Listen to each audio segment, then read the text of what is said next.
বেগমগঞ্জে Jubodal sporting ক্লাবের উদ্যোগে minibar football টুর্নামেন্টের ফাইনাল খেলা অনুষ্ঠিত। নোয়াখালীর বেগমগঞ্জ উপজেলার ১৪ নং হাজিপুর ইউনিয়ন তেমুহুনী নোয়াবাড়ির পুল সংলগ্ন মাঠে যুবদল স্পোর্টিং ক্লাবের উদ্যোগে অনুষ্ঠিত হয়েছে মিনিবার ফুটবল টুর্নামেন্টের ফাইনাল খেলা। শুক্রবার ২রা মে অনুষ্ঠিত হয় এই প্রীতি ফাইনাল ম্যাচটি।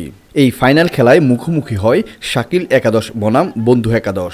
হাড্ডাহাড্ডি লড়াইয়ের পর বন্ধু একাদশ ১-০ গোলে জয়লাভ করে শিরোপা ঘরে তোলে। এ সময় অনুষ্ঠানটিতে প্রধান অতিথি হিসেবে উপস্থিত ছিলেন বেগমগঞ্জ উপজেলা বিএনপির সাংগঠনিক সম্পাদক এবং হাজিপুর ইউনিয়ন বিএনপির সাধারণ সম্পাদক নুরুল আমিন। এ সময় আয়োজনটিতে বিশেষ অতিথি হিসেবে আরও উপস্থিত ছিলেন হাজিপুর ইউনিয়ন বিএনপির সহসভাপতি কামরুল হাসান, যুগ্ম সাধারণ সম্পাদক সালাউদ্দিন সোহেল, ছাত্র বিষয়ক সম্পাদক জহিরুল ইসলাম জহির, যুবদলের সাবেক সিনিয়র সহসভাপতি ইব্রাহিম মামুন, সাবেক সাধারণ সম্পাদক আনোয়ার হোসেন মিলন, স্বেচ্ছাসেবক দলের ১ নং যুগ্ম আহ্বায়ক শেখ কামাল এবং যুগ্ম আহ্বায়ক শাহজাহান বিপ্লব মৃধা সহ আরো অনেকে।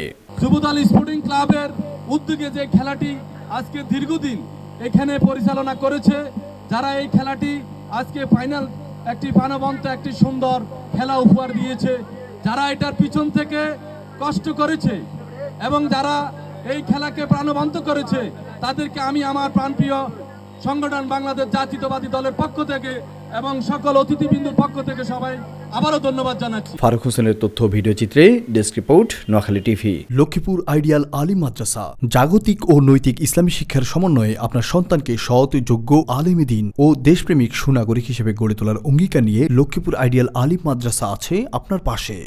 এখানে প্লে থেকে আলিম পর্যন্ত সাধারণ বিভাগ, বিজ্ঞান বিভাগ, হিফজুল কোরআন ও গার্লস শাখায় ভর্তি চলছে।